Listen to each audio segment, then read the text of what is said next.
Hello, hello. Happy Tuesday. I'm Jenna Wazork, military spouse and real estate agent, and I am joined by Jonathan Mullins, Army veteran and VA loan expert. Good morning, Jonathan. Good morning. Thank you for having me again. Always, always. So today I kind of wanted to talk about and have you help me explain home buying timing tips. I see this a lot in some of the local pages. Hey, we're PCSing to this location. When should we start looking for a house? And so I kind of wanted us to walk people through that process to try to help them better set their timeline. So I'm going to dive right in. And can you start the VA loan process before you get PCS orders? Yes, you can. What I always recommend is, around a 60 to 90 day time frame. Hmm. Credit is good for 90 days. So you want to make sure that that process is, handled correctly to where the loan officer doesn't have to repull credit before they submit the file to underwriting. So as long as the buyer gets pre-approved, gets orders sometime before they go under contract and submit that file to underwriting, then the military buyer should be squared away. As Awesome. long as they can get pre-approved, find a house, go under contract, and get submitted to underwriting within the 90-day time frame. But Right. but you and I, we experience it's always a lot faster where they get here on the Hmm. 2nd and they got to move in by the 28th, and we always knock it out. Yes. So it can be a lot faster, which that kind of pushes me into our second question. What's a realistic timing for closing with your home loan, with your VA loan? Average, it even states on my company website, 21 days or less. I mean, our average is Hmm. around 15 days. Uh, we get them done a lot faster than that. I mean, we've got some done in 6 days, 7 days, right? But there's compliance requirements, right? So Hmm. when the lender sends out the initial disclosures with the LE, there's a 7 day waiting period there, and then when the CD goes out, there's a 3 day cooling off period there. So, Hmm. it can all be done within, 8 days, 8 to 9 days, if done really fast. Hmm. But on average, it'll be somewhere between 12 to 15 days, somewhere around Okay. there is And where we fall sometimes, in. Because yeah. the appraisal in the state of Georgia, you know, has um, has 7 business days, from the time the appraiser acknowledges the order. Hmm. That's when the clock starts for them to be able to do the appraisal inspection and get the report uploaded to the VA portal. Okay. So it can get done really fast as long as you Yeah, have that pre-approval and all your inspections and things set up. But typically, when we're writing the contract on the real estate side, we can write in 30 days and kind of give everybody some more room.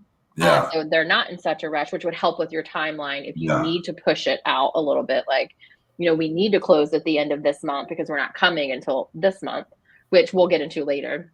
But yeah. so I it mean, can it can get done fast, or you you can pace yourself. yeah. I mean, if the buyer is dealing with a lender that's VA friendly, that does a lot of VA loans, Hmm. the process should be very fast and efficient. Like for example, when my company receives the contract, I mean, we order title within 24 hours of receiving contract. We get out disclosures within the first 72 hours of receiving the contract, and then within the first week of receiving the contract, the buyer's already at third base, rounding home plate, meaning they've already been through Yeah. underwriting and title and appraisal is already ordered within that time frame. Right. So we're I just know. waiting on those documents to come in, and the borrower already knows, hey, I've already been through underwriting. I know what my conditions are, and those 4 or 5 conditions we get, and we're off to the races toward a smooth transaction and a fast, clear close. Right. And I know you and I have definitely done that multiple times working together. We put people in houses in 2 weeks or less, no problem. Yeah, So, okay, awesome. So let's talk a little bit about closing. Can a buyer close on a home if they're not here in person? yeah, they can. I mean, they need a POA. Hmm. That could be a family member. It could be a spouse, Hmm. right? I mean, I've had Yep. it where the spouse was here and the husband was still overseas Yep. at their duty station that they're PCSing from, and the wife was able to go to closing, and we got the POA executed. Everything. Hmm. He went to the local JAG attorney on base, and Right. email me a copy of it, because that's all I need is an email copy. The closing attorney is the only one that needs the original before closing. So we Right. would have to jump. We typically jump on those things in the very beginning of the process once we have a contract. Right. So doing power of attorney, I've even had people who've had good friends at the duty station be approved to sign for them. Or Yep. sometimes they've done a mail out where it's like, It hey, just cannot be any party that's associated to the transaction, right? right, So it can't like I be can't sign for like a them. real estate You agent can't sign can for that's a them. party to the transaction, or someone that works for the closing attorney's office because they're Hmm. affiliated to the transaction. Right. And then the other option is also a mail out, which we've had people do. Yep.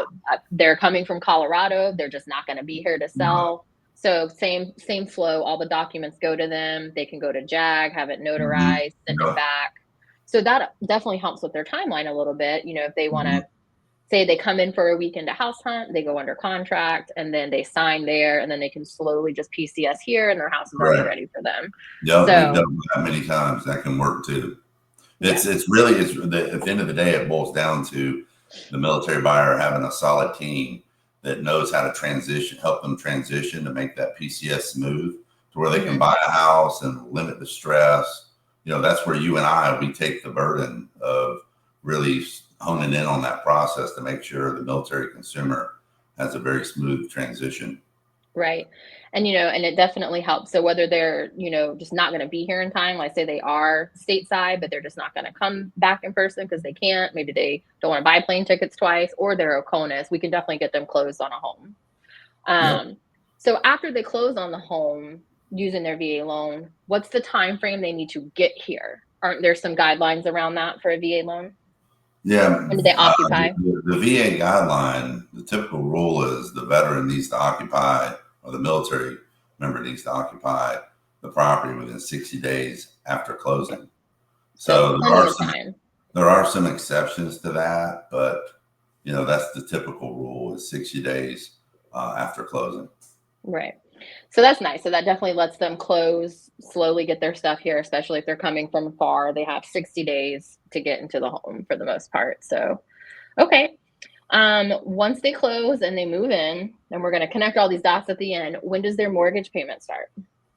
Typically, the mortgage payment is within 30 to 45 days or 30 to 60 days time frame after closing. So it depends on when they close.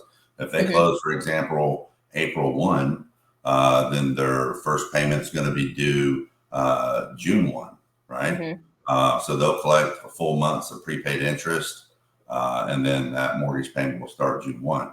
But the borrower can elect to not to get a prepaid interest credit where their payment starts sooner, right? That helps lower Hmm. their closing costs. Hmm. If they don't have enough seller concessions or enough cash to cover that amount, they could lower, they can get a credit towards the prepaid interest, and then their payment would start the first of the following month. Right. So it really just depends Okay. on how the transaction is structured. So Right. Which is nice because, looking at the timeline, if they're coming, they can time it specifically to where they close on a home, yeah, collect their BAH the next month and don't have to pay anything, and then their mortgage would start the following month. And that gives correct. you a little time to That's typically how we save see it. up for that Yeah. stuff. Right. And so, looking at this timeline, I've had clients who just want a house now.